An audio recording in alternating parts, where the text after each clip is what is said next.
Bonjour à tous. Alors, merci d'être venus sur Decidia, jour numéro 2, dans cette formidable conférence où on va essayer de donner beaucoup de lumière sur des modèles différents pour réinventer les modèles économiques. Bienvenue. Alors, quand Justine Muridi m'a invité à venir remplir ce double rôle d'animation et de participation à cette conférence, je me suis dit, bon, Decidia, c'est quoi? Je connais pas. Bon, alors, Decidia, ça doit venir de décider, décideur. Évidemment, je me trompais pas beaucoup, mais comme je suis curieuse et que je cherchais à faire une introduction intelligente à cette conférence, je me suis dit, je vais quand même demander à mon ami Wikipédia, qui agit pour le bien commun, de me dire ce que c'est que décider, finalement, étymologiquement parlant. Alors, sans regarder Google ou Wikipédia, est-ce que vous savez d'où vient décider? Moi, si je me permets de vous le dire, c'est que ça m'a surprise. Quelle est la racine? Couper. On n'est pas loin, effectivement. Retrancher, enlever, renoncer.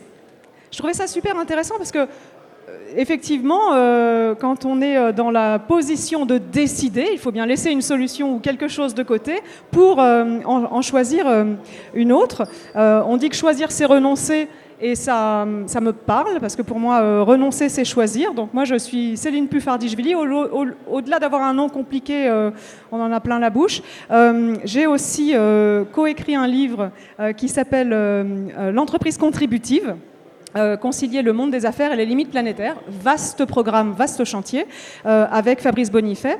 Mais c'est pas mon gagne-pain. Mon gagne-pain, je l'ai eu en choisissant, donc en renonçant. J'ai monté avec ma partenaire Béatrice Lévesque une agence de relations presse et de relations publiques uniquement centrée sur les modèles en transition, sur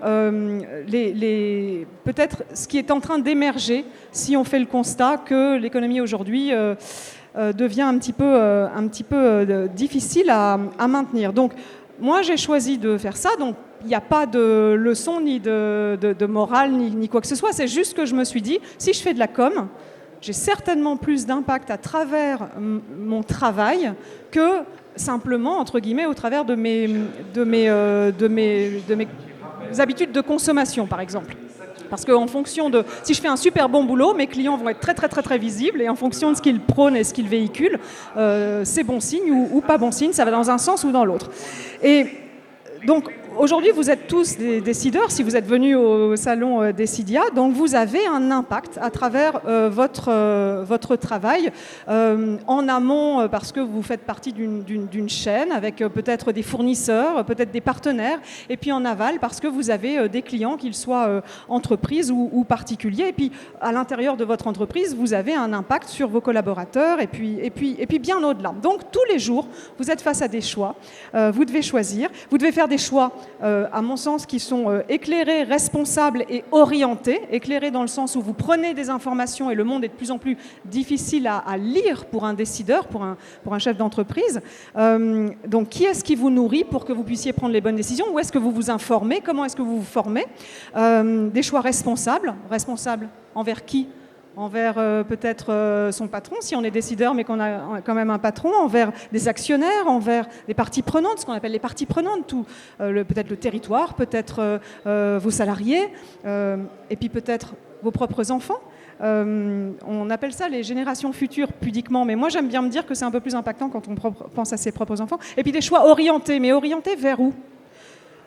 Qu'est-ce qui nous porte, vers quel modèle on a envie d'aller, vers quelle société on a envie de contribuer à construire.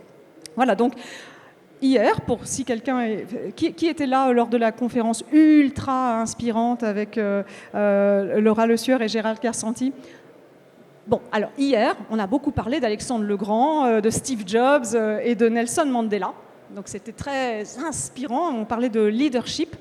Il y a peut-être des Nelson Mandela parmi vous, je vous le souhaite.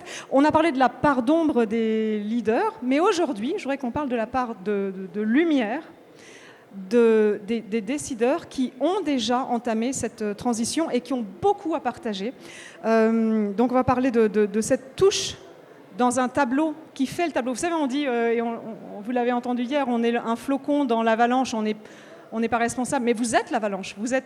On dit aussi, vous êtes une voiture dans un embouteillage. Vous êtes l'embouteillage. Donc, si vous êtes une tache de lumière dans un tableau impressionniste, vous êtes ce tableau, parce que vous êtes décideur, vous êtes écouté, vous êtes suivi. Donc, étant décideur, je pense qu'on peut prendre le postulat de décider ensemble que l'économie durable, on ne sait pas très bien ce que c'est. Certains disent c'est de la croissance verte, certains disent c'est la sobriété, certains disent c'est une forme de décroissance. On ne se met pas toujours d'accord là-dessus. Il y a d'énormes débats sur ces sujets, mais on peut peut-être se dire qu'on sait ce qui n'est pas durable.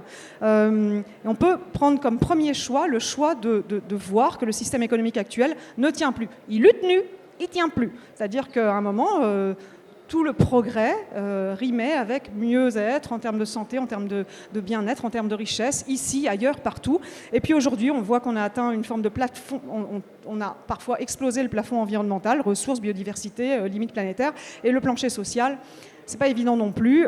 Les inégalités s'accroissent et le ruissellement reste sérieusement à démontrer. En tout cas, il y en a qui n'y arrivent toujours pas.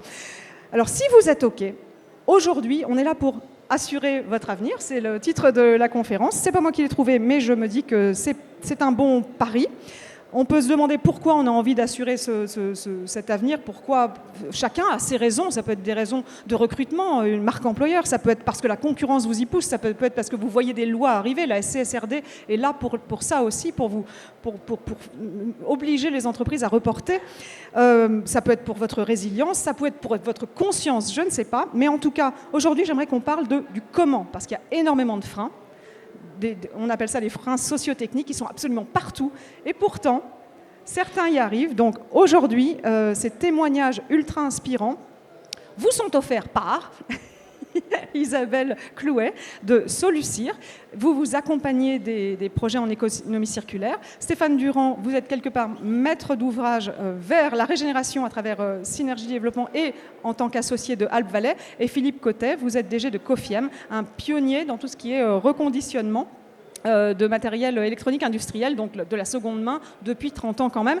Ma première question, c'est de vous présenter un peu mieux que je viens de le faire, en nous disant, l'un après l'autre, ce qui est votre raison d'être et la raison pour laquelle le monde va mieux depuis que votre entreprise est là.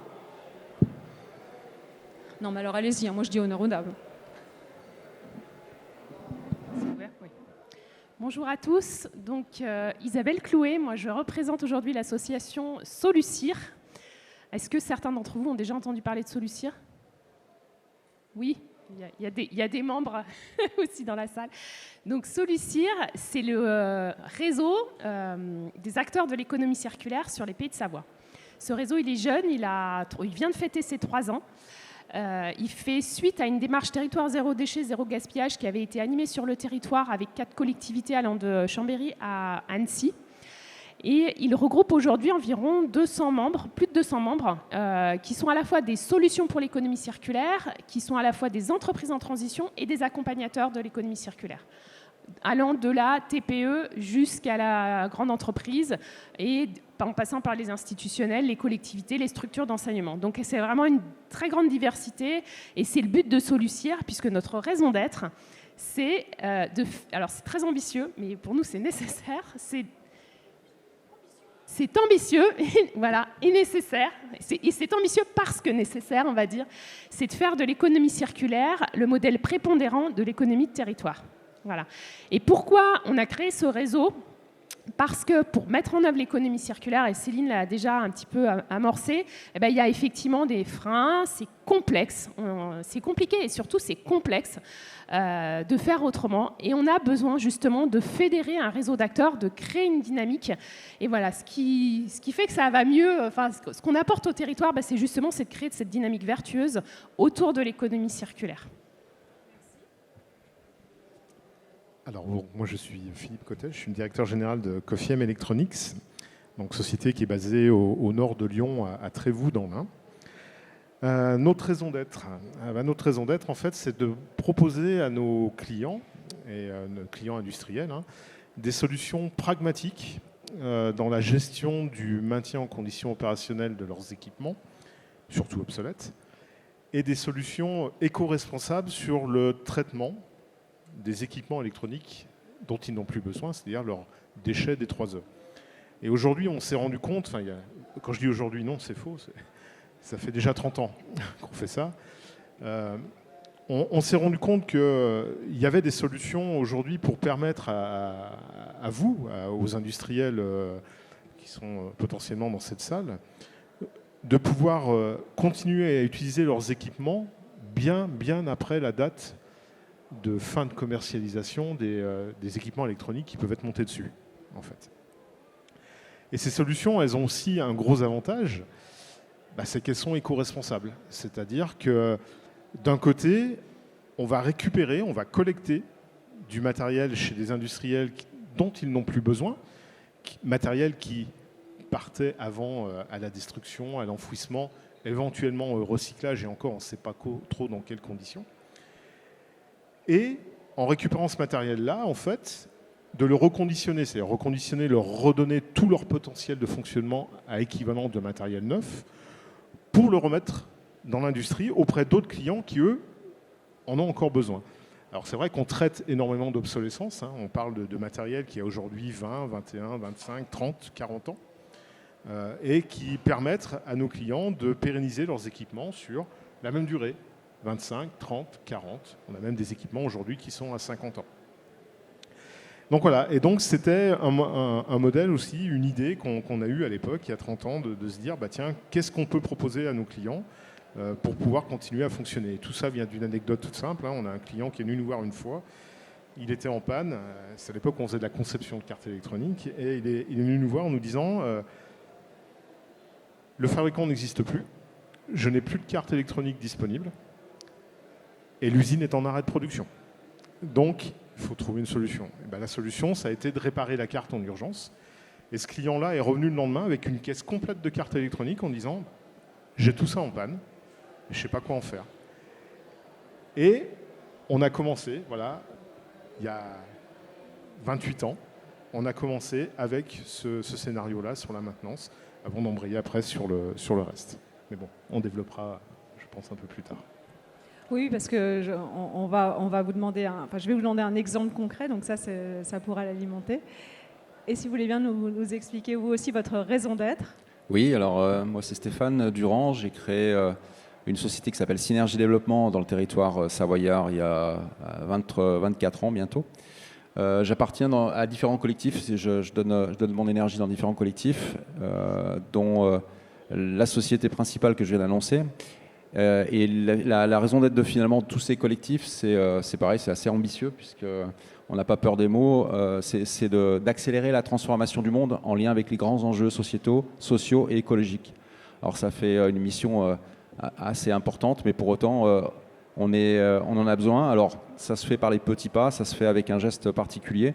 Et donc mon métier consiste, donc un cabinet de conseil en management, on fait partie de cette famille-là. Et notre métier consiste à injecter des pratiques managériales nouvelles, donc de l'intelligence collective, de l'approche de la complexité, de l'approche systémique, de la gouvernance partagée et d'autres pratiques de cette nature-là dans les organisations pour les aider à se transformer. Donc ce n'est pas des transformations qui se font en un séminaire ou une formation, c'est des transformations qui se passent sur 3 à 5 ans. Sachant que des transformations culturelles majeures se passent normalement sur des espaces de temps plutôt de 25-30 ans. Donc là, on accélère, même en 5 ans, on accélère quand même bien les choses. Et depuis quelques années, on a attaqué des organisations, des systèmes socio-économiques un peu plus larges, qui sont les territoires. Et notamment, on travaille sur le territoire du Haut-Doubs dans sa transformation de l'économie des loisirs et du tourisme, suite à l'étude qu'ils ont fait et la décision finalement d'arrêter le ski à l'horizon 2030-2035 sur ce territoire et de considérer qu'il fallait réinventer l'économie. Voilà. Et donc j'interviens dans différents collectifs, un laboratoire qui est sur Genève qui s'occupe de la régénération du sol, qui s'appelle l'USEA, et Alpes-Vallée que vous avez cité effectivement, qui est aussi représenté, qui est un collectif d'entrepreneurs qui s'associent pour développer une nouvelle économie sur l'ensemble du territoire de l'arc alpin, qui va de Genève à Valence, donc de travailler en synergie locale et de développer des pratiques plutôt dans le sens d'une économie régénérative. Oui, on entend des points communs que j'essaierai de mettre en valeur dans cette intervention. Tout ce que vous avez dit, ça a du sens, c'est hyper évident, c'est très logique, l'économie circulaire, le reconditionnement et le travail en territoire avec le management. Vous avez parlé du management et c'est hyper important, on ne pourra rien changer si le management reste le même. Vous êtes ambitieux, tous les trois, vous avez une mission, vous la portez dans vos tripes, mais ça reste compliqué. Alors, j'ai deux questions en une. Quels sont les enjeux, ce que vous avez envie de lever comme frein? Qu'est-ce que vous vous attaquez, à quoi est-ce que vous attaquez en priorité pour que ça puisse perfuser, grandir, que vous puissiez avoir un vrai impact? Donc, quels sont les obstacles que vous devez lever au quotidien? Et si vous aviez une baguette magique et que vous deviez en choisir un, donc je vous demande tous les freins finalement sont systémiques aussi. C'est dingue, on se rend compte qu'ils sont tous liés. C'est comme ça qu'on peut se repasser la patate chaude avec le fameux triangle de l'inaction. Mais s'il y avait un enjeu et un frein à lever, ce serait lequel dans vos secteurs respectifs? Isabelle, si vous n'avez pas envie de commencer, vous pouvez passer la parole, mais vous pouvez commencer. Ce n'est pas une obligation. On changera au prochain tour. Donc nous, vous l'avez compris, notre cœur de métier chez Solucir, c'est l'économie circulaire. Alors, peut-être, je vais proposer de passer... j'ai un slide, en fait, qui illustre ce que c'est que l'économie circulaire, parce que ce n'est pas forcément clair pour tout le monde. On y met un petit peu... chacun y met des choses différentes. Donc, l'économie circulaire, pour nous, c'est tout ça. L'économie circulaire, c'est de repenser le cycle de vie des produits, tout le cycle de vie depuis la conception pour optimiser l'utilisation des ressources d'une part et limiter les déchets et les impacts sur l'environnement d'autre part. Voilà. Donc, vous l'aurez compris, en fait, l'économie circulaire, pour faire ça commence dès la conception. Et c'est affiché, effectivement. 80% de l'impact est défini au moment de la conception. Donc, c'est crucial. Et notre enjeu, en fait, ça va être notamment ça, c'est de sensibiliser les entreprises au fait que, OK, l'économie circulaire, c'est du recyclage, c'est du réemploi et de la réutilisation, comme ce que fait Cofiem. Mais pour faire ça, en fait, ça ne suffit pas de faire que ça, parce qu'on ne s'en sortira pas en faisant que ça. Pour réussir à recycler, réemployer, réutiliser, il faut remonter dès le début de la chaîne, il faut repenser la conception des produits, il faut repenser l'approvisionnement pour avoir un approvisionnement durable, local, le plus possible. Et puis, c'est aussi repenser entre les deux le modèle économique qui peut passer, par exemple, de la vente de l'usage d'un produit plutôt que de le vendre lui-même. C'est ce que pratique, c'est les exemples qu'on cite tout le temps, que pratique Michelin, que pratique Xerox, ou qui, sur le territoire, pratique, par exemple, Cities, l'autopartage. Voilà. Donc notre enjeu, ça va être notamment ça, de remonter le début de la chaîne. Et puis, alors les obstacles, ils sont nombreux, effectivement. Ils sont nombreux, mais ils ne sont pas insurmontables. Et pour faire ça, effectivement, il va y avoir des obstacles au niveau de la réutilisation, du recyclage et même de l'éco-conception. Il va y avoir des obstacles techniques. Mais les obstacles techniques, je dirais, ce n'est pas les plus compliqués. Il faut faire de la R&D. Voilà. On sait faire. Dans notre société actuelle, on sait faire de la R&D. Ce n'est pas le plus complexe.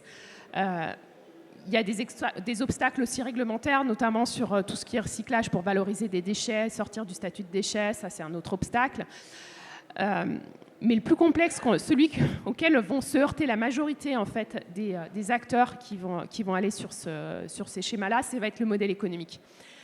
Ça va être les modèles économiques parce qu'effectivement, les produits qui sont éco-conçus vont être potentiellement, ou pas, mais ils peuvent être plus chers, puisqu'ils auront été conçus avec des matières qui seront peut-être plus durables, plus naturelles, donc souvent plus chères, avec de la main-d'œuvre locale, donc plus cher. Donc c'est faire accepter aux consommateurs le fait de payer plus cher pour avoir un produit qui soit plus respectueux de l'environnement. Ça, c'est un premier frein. Et puis, tous les produits qui sont issus du réemploi et de la réutilisation, alors c'est pas, on a discuté après, c'est pas votre cas, mais c'est souvent le cas sur des petits acteurs, en fait, des entreprises qui se montent, des entrepreneurs qui montent leurs projets.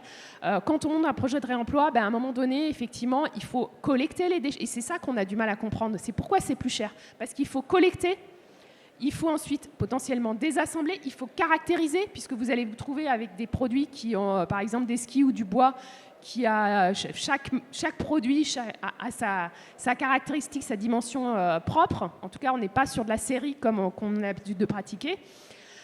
Donc caractériser et puis refabriquer par derrière. Donc effectivement, ça coûte plus cher. Donc si j'avais une baguette magique, ce serait que ces produits issus du réemploi, issus de la seconde main, issus de la réutilisation, enfin de manière générale issus de l'économie circulaire, soient moins chers que des produits neufs. Alors, moi effectivement, aujourd'hui, pour répondre à la première question, quel est notre point de vue et qu'est-ce qu'on peut apporter de notre côté ? Il y a deux choses qui sont importantes dans ce qu'on discute cet après-midi. Il y a d'une part lutter contre l'obsolescence. Aujourd'hui, on a des taux de rotation de produits, notamment dans le grand public, qui sont extrêmement rapides. Voilà, un iPhone, c'est 14-15 mois pour changer de gamme. Dans l'industrie, c'est plus long. On est plus sur des durées de 20 ans. Mais on est sur des durées de 20 ans sur des appareillages ou des équipements qui peuvent en durer, comme je disais tout à l'heure, 25, 30 ou 40. Donc on arrive toujours forcément à un problème d'obsolescence où à la moitié de la durée de vie de la machine, voire même à des fois à un tiers de la durée de vie de la machine, on se retrouve devant un mur en disant tiens, aujourd'hui, je ne peux plus acheter ce matériel neuf, il faut que je le remplace. Remplacer dans l'industrie, ça peut vite être compliqué. Parce que arrêter une machine pendant 3 mois pour remplacer de l'électronique dessus, ça peut être compliqué. Donc nous, notre activité, elle est de dire à nos clients, au plus on pourra vous aider à utiliser votre machine le plus longtemps possible sans que vous ayez à intervenir dessus. Il y a un vrai gain écologique, parce qu'il n'y a pas besoin de remplacer un neuf, mais il y a un vrai gain économique. Et c'est en ça que notre activité est importante, et c'est en ça que le réemploi ou l'économie circulaire est important, c'est qu'il y a potentiellement un vrai gain économique à avoir à utiliser ces produits qui sortent de l'économie circulaire. Au-delà de l'écologie, de l'économie en euros qu'on peut faire, il y a effectivement toute la partie décarbonation.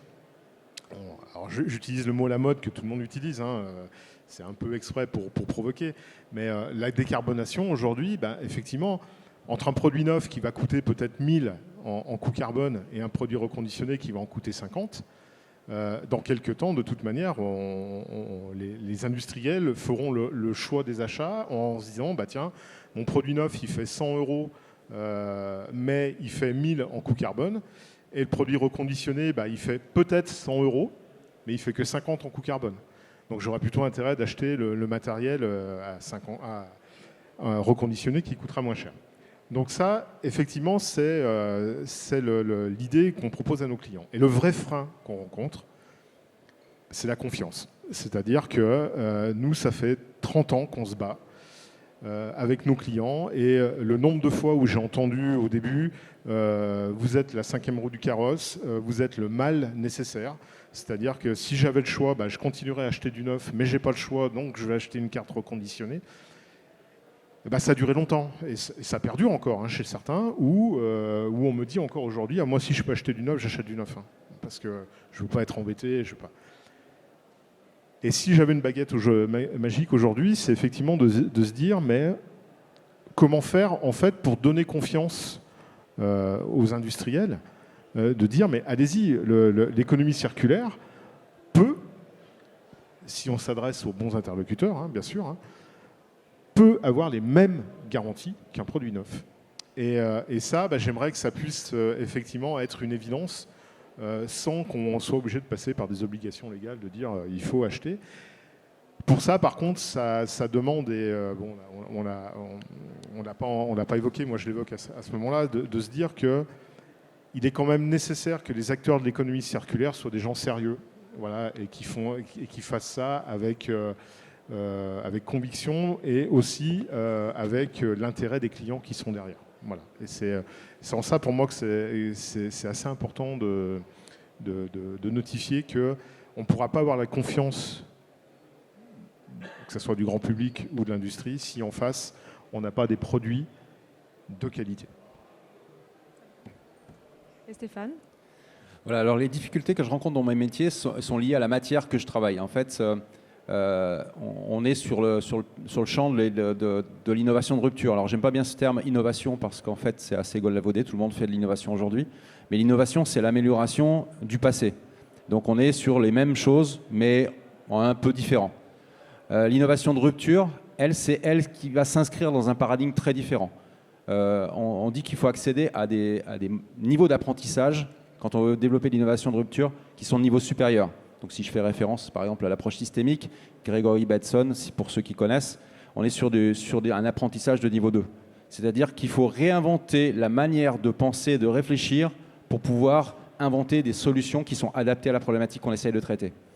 Et donc, quand on va voir quelqu'un et qu'il y a une problématique et qu'on arrive à la cerner, c'est difficile de lui dire écoute, je ne sais pas où je t'emmène, je ne sais pas combien de temps ça va durer, je ne sais pas combien de temps, combien d'argent ça va mobiliser et les ressources, parce qu'en fait, il y a plein de paramètres que je ne peux pas maîtriser. Par contre, on est capable de mettre en place une démarche et du coup, c'est difficile de faire comprendre à l'interlocuteur qui est dans un mode de pensée de prévention des risques où on cherche à limiter absolument chacun des risques qu'on imagine prendre en menant des actions. Parce que déjà l'innovation, c'est déjà une prise de risque, parce qu'on ne sait pas exactement si on va y arriver. Par contre, l'innovation de rupture, on est sur quelque chose de complètement stratosphérique et en termes de risque, c'est très anxiogène. Donc les difficultés avec lesquelles on est rencontré aujourd'hui, c'est d'amener les acteurs à expérimenter de nouvelles pratiques managériales qui sont adaptées aux enjeux qu'ils essayent de servir. Pour autant, ils sont dans l'inconfort extrême, parce qu'une entreprise, par exemple, qui est plutôt habituée à un mode de management très directif, siloté, comme la plupart des organisations le sont, malgré ce qu'on aimerait aujourd'hui, et qu'on lui fait vivre une séquence d'intelligence collective qui est dans ce qu'on appelle une bulle culturelle. Ça se passe dans 4 heures de temps, mais malgré tout, il n'a pas le droit de prendre la parole ou quand il veut, il n'a pas le droit de réagir à ce qui lui est dit. Il va falloir qu'il réponde à l'ensemble des questions qui sont posées dans un processus, en fait, finalement. On va démarrer cette réunion. Je prends un exemple très concret qui est une réunion d'intelligence collective, mais ça peut prendre de multiples formes. Au départ, il va exposer sa problématique, puis après, il va avoir des questions. Et puis des questions, il va en avoir peut-être 30, 40, 80, 120 questions. Vous imaginez démarrer combien de fois vous avez fait des réunions dans lesquelles, avant de démarrer sur quelles sont les solutions pour régler un problème, vous avez 100 à 120 questions qui vous arrivent sur la table à laquelle vous devez répondre. Ça arrive pratiquement jamais. Donc éventuellement, on se pose 1 ou 2 questions, et puis après, derrière, on va tout de suite sur problème, solution. Mais il faut changer ça, il faut changer les codes. Et donc, sans savoir où on va, il faut changer, ça change aussi les postures, ça met dans l'inconfort. Et donc, l'incertitude mettant dans l'inconfort, c'est quelque chose d'assez difficile. Alors aujourd'hui, sur les projets qu'on adresse, donc, on a de multiples activités, mais si je prends vraiment cette activité de transformation culturelle, transformation du monde, on est sur des projets qui, au sein d'une organisation, comme je disais tout à l'heure, c'est 3-5 ans. Au sein d'un territoire, on imagine, parce qu'en fait on n'a pas assez de recul, qu'il faut bien une dizaine d'années pour changer profondément la culture. Alors la culture, c'est quoi ? La culture, c'est les croyances, c'est les valeurs. La culture, c'est aussi les comportements, c'est les normes, c'est les règlements. Parce que tout ça, en fait, est conditionné par la manière dont nous pensons le monde. Donc, civilisation occidentale qui est basée sur 2 principes, liberté individuelle maximale, donc au détriment de la gestion du bien commun.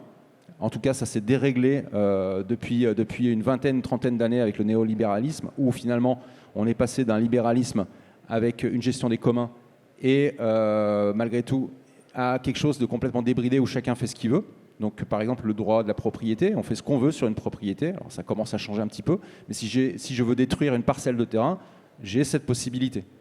Donc, aujourd'hui, on est dans ce problème-là. Et puis, l'autre paradigme, c'est le progrès. C'est-à-dire qu'en fait, très vite, il faut proposer de nouvelles choses et le progrès technologique. Projet technologique qui consomme des ressources, de l'énergie, qui éparpille les molécules de partout et on a du mal à les rassembler. Donc, dans l'économie circulaire, c'est un gros enjeu d'arriver à rassembler dans les composants électroniques les différents métaux. Et donc, voilà. Et finalement, les éléments de culture qui sont en place nous amènent à avec le taylorisme, dans lequel on va vouloir tout prévoir, tout planifier, tout organiser, où la performance est un objectif qui est clairement cartographié, caractérisé et sur lequel l'enjeu c'est d'éviter de prendre des risques. Au contraire, là, pour les transformations de culture, eh bien, il faut se lancer dans le vide. Et donc, si j'avais une baguette magique, en préalable de ça, ça nécessite de mettre des moyens, notamment financiers et humains, et aussi de l'engagement, de l'inconfort, pour passer sur un changement de vision du monde et des modèles économiques, comme l'économie circulaire, par exemple. Nous travaillons beaucoup avec Isabelle Delannoy sur l'économie symbiotique, qui est un référentiel d'économie régénérative, qui ressemble beaucoup de beaucoup de côtés en fait, à ce que fait l'économie circulaire et adresse d'autres champs. Mais pour passer sur ces modèles économiques qui sont potentiellement, en plus, qui peuvent produire des gains importants, non seulement économiques, mais aussi écologiques et sociaux, il faut lâcher les comportements préexistants. Et typiquement, une entreprise qui fait aujourd'hui du négoce ou qui fabrique du matériel électroménager, qui a son modèle qui est basé sur l'obsolescence programmée et donc le renouvellement maximal des appareillages, passer sur un modèle régénératif qui amène à penser des appareils avec une durée de vie sur 30 à 50 ans, c'est quelque chose qui est complètement, en tout cas qui va bouleverser les fondations de l'entreprise. Donc, aujourd'hui, donc, il y a une question de moyens financiers notamment qui est un frein et ça se traduit beaucoup dans les collectivités avec les associations. Il y a énormément d'associations qui militent sur le territoire et qui ont des démarches qui vont dans le sens de changer le monde, mais qui, par manque de moyens, par manque de savoir-faire, par manque d'expertise, se heurtent à plein de difficultés et se prennent ce qu'on appelle, je m'excuse du jargon, mais les effets rebonds. C'est-à-dire que notre société est bien organisée pour ne pas changer. Donc, quand je regarde ça avec mes lunettes d'un systémicien, en fait, nos sociétés, nos systèmes socio-économiques ont mis en place tout un tas de règles pour rester en équilibre, parce qu'autrement, du coup, ils ont été construits comme ça pour ne pas prendre de risques. Si on veut les transformer, changer leur fondation, il faut les mettre en déséquilibre et créer du mouvement. Donc aujourd'hui, dans les territoires, on trouve beaucoup d'acteurs, aussi bien des entreprises que des collectivités qui veulent engager des process de transformation et d'expérimentation de l'économie circulaire, l'économie symbiotique, etc. etc. Et qui se disent, oui, mais si j'investis 100 000 euros ou 200 000 euros ou 300 000 euros dans un accompagnement, sans compter les frais internes à la structure, je vais devoir rendre des comptes et comment je vais pouvoir le faire parce qu'on va me dire que c'est complètement irresponsable de dépenser autant d'argent alors qu'on ne sait pas ce qu'on va faire et on ne sait pas où on va. Donc si j'avais une baguette magique, je vais y arriver. La première baguette magique, parce que du coup, comme pour disrupter, il faut exploser les cadres, donc je me permettrai d'en avoir deux. C'est mon clin d'œil. La première baguette magique, c'est d'avoir un cochon rose. D'avoir un cochon rose dans lequel on va réunir de l'argent pour que nous, collectifs d'entrepreneurs en charge de la transition, on puisse choisir nos projets. C'est-à-dire on puisse choisir les entrepreneurs et les collectivités en fonction de leur niveau de maturité, en fonction de leur niveau d'engagement et de là où elles sont, de leurs problématiques, pour finalement financer le process qui les mènerait à expérimenter des choses. Donc ça, c'est quelque chose qu'on met en place, notamment on est en train de créer un fonds de dotation, mais pour avoir des dons qui nous permettent de financer ce type de projet. Donc ça, c'est la première chose. Et la deuxième chose, je vais très vite, si j'avais vraiment une baguette magique d'un point de vue réglementaire, je mettrais en place une garantie de 30 à 5 ans sur tout produit manufacturé. Je parle aussi bien de la navette spatiale que de la voiture, que du jouet que vous avez dans McDo, dans les trucs McDo. Vraiment, tout produit manufacturé. En changeant finalement simplement une valeur dans la loi existante, en passant de 2 ans à 30 ou 50 ans, avec 2-3 petits paragraphes quand même pour compléter un peu les choses, on change fondamentalement les éléments de culture qui structurent aujourd'hui nos modèles économiques. Donc si on pense comme ça va forcer l'ensemble des acteurs à repenser leur modèle et effectivement d'aller très facilement sur l'économie circulaire qui deviendra une évidence. Voilà. C'est un très bon point et ça mettrait une autre valeur psychologique qui amènerait une valeur fiduciaire quelque part à l'objet. Aujourd'hui, un objet jetable, on s'en fout. même s'il est en plastique et que le plastique finalement c'est une matière tellement complexe, ne serait-ce que dans sa durabilité, qu'elle devrait être noble. Donc si on changeait ça, ça serait très intéressant. Donc j'entends que vous n'avez pas de baguette magique, j'en suis désolée, mais vous avez un point commun qui, moi, m'a sauté aux yeux quand on a commencé à discuter, c'est cette utilisation différemment, mais néanmoins tous, tant que vous êtes là, du collectif. Alors, vous l'avez évoqué, Stéphane, vous avez un collectif. Isabelle, vous travaillez en collectif avec des associations et sur des territoires, etc. Et vous, Philippe, vous travaillez aussi en collectif puisque vous dépendez du fait qu'on vous donne une matière, des chips, des éléments électroniques pour finalement les redonner. Donc c'est plus quelque part que j'achète, je revends, ou vous pouvez acheter à n'importe qui et revendre à n'importe qui. Vous dépendez quelque part d'un collectif. Est-ce qu'on peut peut-être rapidement expliquer pourquoi dans les modèles d'affaires, parce qu'on parle bien de ça, de revoir les modèles d'affaires, en entreprise, on n'est jamais seul. Quand on réussit quelque chose, on ne peut jamais dire qu'on l'a fait seul. Depuis son éducation jusqu'au succès, on n'est pas seul. Mais alors, dans les nouveaux modèles d'affaires, c'est encore plus le collectif. Est-ce que vous avez peut-être un exemple ou une clé pour que dans ce mindset, quand on revoit les paradigmes, comme vous dites, on pense collectif au lieu de penser mon entreprise ou mon asso d'ailleurs parfois aussi se débrouille comme elle veut et finalement mon succès dépend de moi, mais en fait non. Non, pardon, la question était un peu longue et tarabiscotée.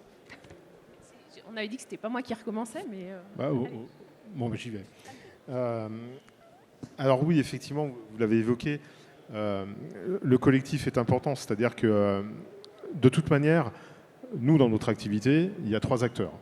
Il y a celui qui a le produit qu'on n'a plus besoin, il y a celui qui veut le produit parce qu'il aimerait bien l'avoir, et il y a nous au milieu où on apporte le système. Mais il n'y a pas que ça, c'est-à-dire qu'il y a quand même, dans notre activité, nous, industrielle, dans l'économie circulaire, quand on va récupérer, par exemple, une machine, il n'y a pas que de l'électronique dedans. On va retrouver des moteurs, on va retrouver de l'hydraulique, on va retrouver beaucoup d'autres composants. Et c'est là où, effectivement, c'est important aujourd'hui d'avoir une filière d'économie circulaire pour qu'on puisse dire, bah voilà, aujourd'hui, je fais le démantèlement d'une usine. Je peux citer un exemple d'un grand fabricant aéronautique qui est sur Toulouse, sans donner le nom. Mais c'est vrai qu'on était finalement 5 entreprises à intervenir. Nous sur l'électronique, une autre entreprise sur la partie mécanique, une 3e sur les robots, une 4e sur tout le mobilier. Parce qu'effectivement, on parle aujourd'hui d'économie circulaire, mais l'économie circulaire, c'est quand même très vaste. Hein. Et en fait, quand on a eu fini d'intervenir, l'usine était vide. C'est-à-dire qu'il ne restait absolument plus rien dedans. Mais tous les équipements qui ont été installés dans cette usine en fait, ont été récupérés par divers intervenants qui ont remis sur le marché du réemploi les équipements qui ont été récupérés, ou sur le marché du recyclage pour ce qui est des châssis de machines, parce que c'était difficile de faire autrement. Donc oui, aujourd'hui, si on veut apporter des solutions au niveau de l'industrie, des solutions d'économie circulaire à nos clients, il faut pouvoir trouver des solutions qui concernent une grande majorité des produits qui l'intéressent. Et ça, nous, on ne peut pas tout faire. Une entreprise ne peut pas se dire, moi, je vais gérer le mobilier, je peux gérer les vêtements, je peux gérer l'électronique, je peux gérer ci et ça et ça. Et aujourd'hui, bah, effectivement, dans le collectif COFIEM, c'est un collectif d'entreprises qu'on est capable de gérer nous ou de donner des informations qui vont être capables de traiter tel ou tel besoin de chaque client, en fait.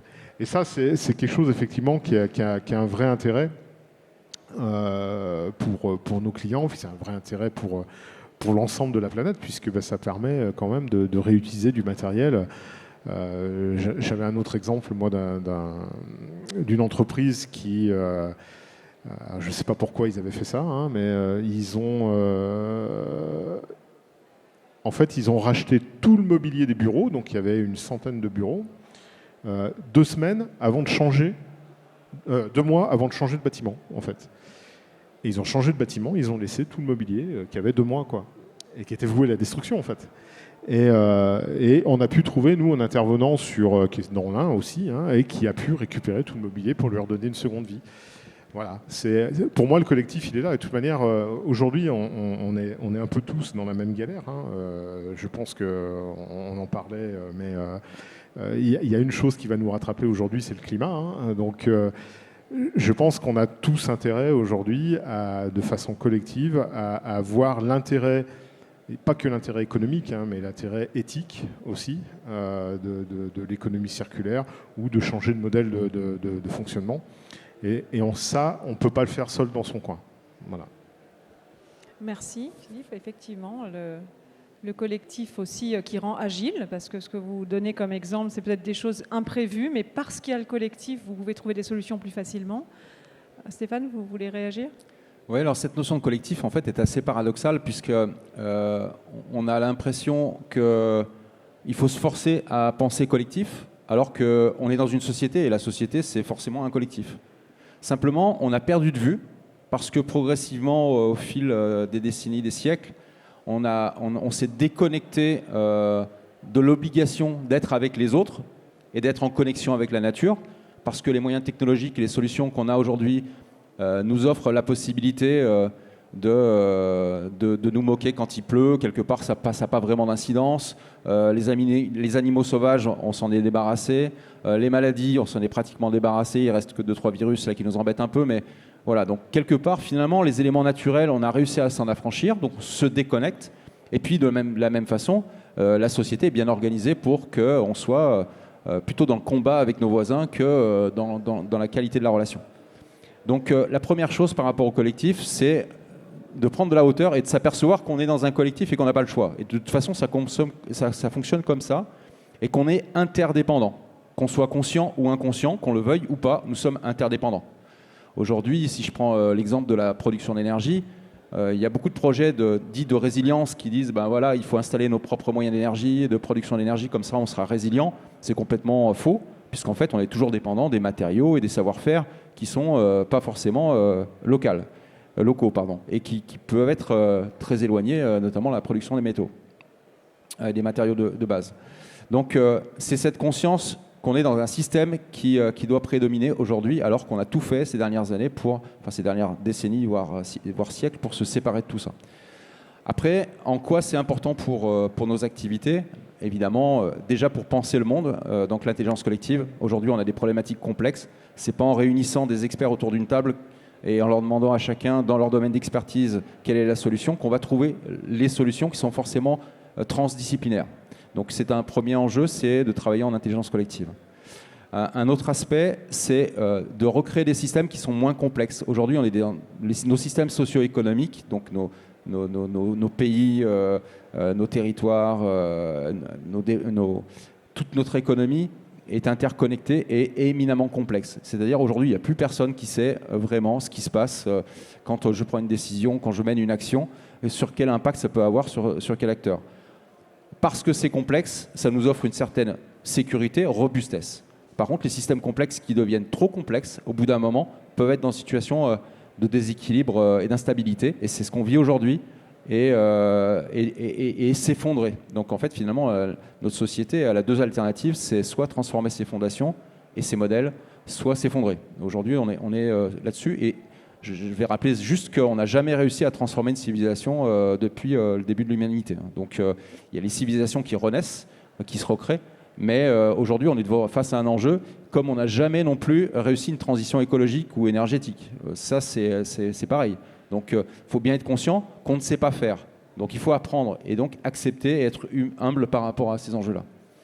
Ensuite, donc du coup, pour décomplexifier les systèmes, il faut se rapprocher entre acteurs, c'est-à-dire il faut essayer de travailler avec ses voisins, parce que mes déchets peuvent être les ressources de mes voisins. Et c'est de penser les systèmes économiques non pas à l'échelle de l'entreprise, mais à l'échelle d'un écosystème de partenaires. Donc ça, c'est aussi très important, et c'est les apports notamment de l'économie symbiotique qui amènent cette dimension-là, et travailler à la fois avec les consommateurs et les producteurs, et mettre aussi une couche de gouvernance. C'est-à-dire quand tout le monde, dans les modèles économiques, sont concernés par la gouvernance, eh bien, derrière, ça va beaucoup mieux. On peut prendre des exemples de commons, par exemple, sur les téléphones portables, donc, qui font de la location. Donc, c'est un modèle d'économie de la fonctionnalité. Donc, ils mettent à disposition des téléphones. Donc, on prend un abonnement. Donc, généralement, c'est des Fairphone qui sont aussi des téléphones les moins pires, comme le vôtre, comme le mien, voilà. Et en fait, ils impliquent aussi le client dans la gouvernance. C'est-à-dire que chaque client a une voix pour pouvoir voter.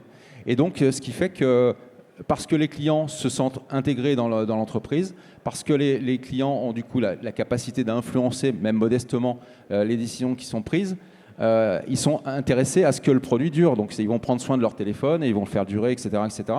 Et du coup, comme le fournisseur qui va faire des économies, eh bien, va les répercuter sur ses clients. Et du coup, ils ont baissé récemment les abonnements, le montant des abonnements, pour qu'ils soient plus accessibles pour ses clients. C'est parce que les clients ont fait des efforts et que la valeur est redistribuée. Donc, il y a vraiment un travail autour de la redistribution de valeur. Et donc, concrètement, il y a une initiative dans le territoire que peut-être certains d'entre vous, qui s'appelle Alpes-Vallée, qui est une entreprise, une ESA, qui est représentée dans un salon à l'entrée dans un stand à l'entrée du salon. Et cette entreprise est née justement de l'idée de faire travailler ensemble les entreprises de l'arc alpin, comme je disais tout à l'heure, pour finalement s'échanger des services. Pourquoi aller à l'autre bout de la France, à l'autre bout de l'Europe, à l'autre bout du monde, si il existe une compétence locale, autant la travailler ensemble. Et quand on se connaît, quand on habite le même territoire, on a envie d'en prendre soin, et du coup, il y a des choses beaucoup plus comment dire, favorable au développement du territoire et à la société qui se développe. Voilà. C'est un peu ce qui se passe d'ailleurs en Suisse. Historiquement, la Suisse travaille en cantons, donc c'est une confédération. Donc les cantons sont des espaces, ont leurs propres frontières avec leurs propres lois. Et du coup, les gens ont plus tendance à vouloir travailler entre eux. Parce que peut-être que mon enfant va aller travailler chez mon voisin. Et donc, du coup, j'ai plutôt bien intérêt à travailler avec mon voisin et faire en sorte que lui puisse s'en tirer. Voilà. Donc, le collectif est évidemment partout et d'en être conscient, c'est une première clé, quoi. Merci. Isabelle, quelque chose à rajouter sur le collectif ? Oui, il y a déjà pas mal de choses qui ont été dites. Nous, effectivement, le collectif, c'est la base en fait, de Solucir, puisqu'on est un réseau d'acteurs. En fait, je vais parler tout à l'heure de la démarche territoire zéro déchet, zéro gaspillage qui avait été à l'initiative de Solucir, qui avait duré 3 ans, et en fait qui a été initiée dès le départ en intelligence collective. C'était vraiment le fondement de l'animatrice qui a coordonné cette démarche pendant 3 ans. C'était de se baser sur une intelligence collective et de fédérer les différents acteurs du territoire. Pourquoi ? Ça a été dit effectivement parce qu'à un moment donné, les déchets des uns peuvent être des ressources pour d'autres. Après, il y a possibilité de mutualiser et puis ensemble, on est plus fort. Et effectivement, ça permettra de lever des obstacles ensemble. Donc nous, on insiste effectivement beaucoup là-dessus, sur la coopération. Et on travaille énormément cette coopération, ce collectif, dans tous les événements qu'on organise, qui sont tous animés effectivement sur le principe de l'intelligence collective, où on va partager, on va réfléchir ensemble à des solutions. Et c'est comme ça qu'on arrive aussi à fédérer les gens et à les fédérer aussi dans l'enthousiasme. Et ça, c'est super important aussi, c'est-à-dire que on met un point d'honneur à ce que nos événements soient extrêmement conviviaux, interactifs et créatifs. Ce qui fait que quand les gens viennent, on ressent cette joie, on ressent cet enthousiasme. Et c'est ce qu'on a envie de véhiculer aussi, c'est de se dire que pour lever tous ces enjeux dont Stéphane a parlé, c'est effectivement énorme. Et nous, on est convaincus qu'on ne va pas faire sous la contrainte. Enfin, si on les fait sous la contrainte, on ne va pas les faire avec plaisir, on ne va pas réussir à embarquer, effectivement. Donc, l'idée, c'est de les faire avec joie et avec envie. Nous, on est beaucoup sollicités aussi par des jeunes ou des moins jeunes. C'est peut-être je crois que c'est une question qui vient après. Par des personnes qui veulent trouver du sens, par des entrepreneurs qui veulent trouver du sens, qui ont quitté leur entreprise pour en recréer une autre parce qu'ils ne trouvaient plus de sens. Et ça, c'est assez fondamental. C'est comment on va réussir effectivement, avec cette coopération à susciter de l'enthousiasme autour d'un projet économique qui fait sens. Et voilà. Et les gens se retrouvent, en fait, ce collectif de membres, en fait, se rejoint autour de ces valeurs autour de ce commun, en fait, de recréer du sens dans l'économie, de préserver effectivement l'environnement, de préserver les ressources pour nos enfants, parce que c'est quand même ça, hein, on parle des générations futures, mais non, on parle de nous. On parle de nous maintenant et de nos enfants. Voilà. Exactement. Voilà, donc coopération. Merci. Et Justine, si vous voulez bien me mettre un magnifique... Parce que moi non plus, je n'ai pas de baguette magique, mais j'ai un crayon. Et ce n'était pas prévu, mais dans le livre que nous avons rédigé, j'ai été sollicitée à la dernière minute pour faire les dessins.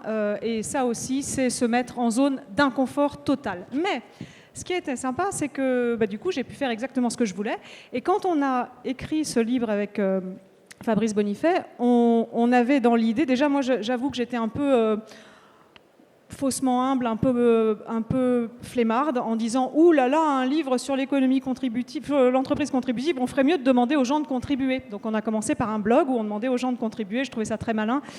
Voilà. Puis ensuite, on a cherché des exemples. Si j'avais eu vos exemples il y a 3 ans, quand on a sorti le livre, j'aurais été ravie de les intégrer parce que heureusement, il y a des exemples et vous êtes là pour inspirer.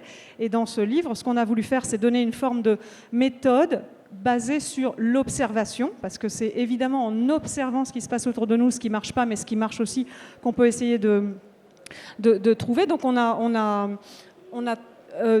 finalement dessiné une sorte de cartographie de comment arriver vers cette entreprise que nous on a appelée contributive, et le terme n'est pas de nous et on n'est pas du tout en train de le monétiser, le déposer ou quoi que ce soit. Il y a aussi, évidemment, vous l'avez mentionné, Isabelle Delannoy, sur l'entreprise symbiotique, une grande théoricienne et praticienne de l'entreprise. Il y a aussi les modèles régénératifs qu'on peut chercher à comprendre. Il y a aussi la perma-entreprise de Sylvain Brezard. Enfin bref, tous ces modèles-là veulent s'intégrer au vivant, essayer non seulement de diminuer les externalités négatives, donc toutes les pollutions, les impacts négatifs sur l'homme aussi et sur le vivant en général. C'est pas que diminuer, parce que finalement on arrivera à diminuer, mais si on est toujours dans une course au volumique et à la croissance, finalement l'effet rebond va être là aussi et ça va pas être terrible. Donc c'est aussi de créer des impacts positif, donc de travailler sur cet immatériel qu'on peut, et qui devient fortement matériel quand on n'a plus d'eau, ça devient concret, alors que ce n'était pas dans notre bilan au début. Donc, on a voulu caractériser cette entreprise, et la raison pour laquelle il y a 4 oiseaux extrêmement mal dessinés, c'est que le phénix, pour se réinventer ou s'inventer, c'est intéressant que vous disiez qu'une civilisation ne s'est pas réinventée. Heureusement, une entreprise, peut-être en embryon de civilisation, peut se réinventer. Il y en a qui vont juste mourir parce qu'elles n'ont plus de raison d'être, ou alors leur raison d'être sera en carton, et ça ne tiendra pas longtemps au regard des enjeux et des exigences sociétales. Il y a des secteurs qui pourront se réinventer. Il y en a qui seront des facilitateurs de transition. Si vous avez une usine de vélo, peut-être qu'elle ne sera pas totalement verte, mais comme elle va permettre à d'autres d'avoir un impact moins négatif sur leur santé, sur la qualité de l'air, etc., peut-être que ça sera positif. Puis il y a ceux qui sont les facilitateurs de transition des autres, et puis il y a ceux qui vont faire des renoncements, peut-être, et ne pas garder les modèles installés, donc changer le paradigme, comme vous le disiez. Donc ça, c'est le phénix. Œuvrer pour la paix. Je ne sais pas qui parmi vous a fait une fresque du climat, qui est vraiment la première, peut-être, étape en entreprise, à l'école aussi maintenant, mais pour comprendre à quel point tout ça est systémique, et à quel point on dépend des écosystèmes et les uns des autres aussi. À la fin de la fresque du climat, je ne voudrais pas vous spoiler, mais ça parle de guerre. Et on est là en tant que décideur avec sa petite entreprise et on se dit, comme le flocon dans l'avalanche, c'est pas trop moi, etc. Mais en réalité, on peut tous, avec nos choix, aller vers un monde avec plus de frontières, plus de méfiance, plus de racisme et plus de repousser on parle quand même de... Moi, je suis une grande fan de François Gemène, donc les migrations, ça n'a même pas commencé. Et chaque migrant aujourd'hui est un migrant climatique, parce que soit une guerre, soit une famine, soit un désastre, une mousson ou une sécheresse sera forcément quelque part le fruit d'un passé industriel qu'on a laissé s'emballer, parce que quelque part, à un moment, on ne savait pas. Maintenant, on sait, c'est un peu différent. Donc la colombe, faire sa part, le colibri, je ne vais pas vous refaire l'histoire du colibri, elle est naïve, mais néanmoins, je trouve que c'est la partie satisfaisante aussi, à un moment donné, de se dire, c'est pas je m'absous, c'est je suis dans je fais ma part, je participe à, je suis dans le collectif, comme on parlait. Et puis il y a le dindon, donc c'est une idée de mon mari voilà. Comment on fait pour que cette entreprise plus contributive, quel que soit le nom qu'on lui donne, ait les pieds sur terre, donc soit quand même... alors, vous avez une association, mais quand on est une entreprise, si on n'a pas les pieds sur terre financièrement parlant, moi j'ai une entreprise, je pourrais toujours faire des tas de projets qui m'éclatent, mais si à la fin je ne peux pas payer mes salariés ou mon loyer, voilà, ça ne va pas durer. Le but, c'est quand même de faire durer un modèle alternatif et que ça ne soit pas artificiellement dopé à quelque chose. Alors on peut avoir des modèles au départ subventionnés pour donner un vrai signal et monter une filière, et ça c'est indispensable et c'est le rôle du législateur et de l'État. Néanmoins, à un moment donné, il faut que ça roule, il faut trouver ses clients, il faut trouver son prix, il faut trouver de la valeur pour que peut-être, si vous avez un prix un peu au-dessus, vous soyez choisi aussi. Et si on peut passer à l'autre slide, il y a un oiseau qui n'est pas sur le blason de l'entreprise contributive. C'est celui-là, c'est ce dont je vous parlais au début, c'est le déni finalement. Faisons d'abord le choix de voir qu'on doit changer un peu tout, quoi, un peu tout le logiciel, si on peut reprendre une métaphore un peu technique.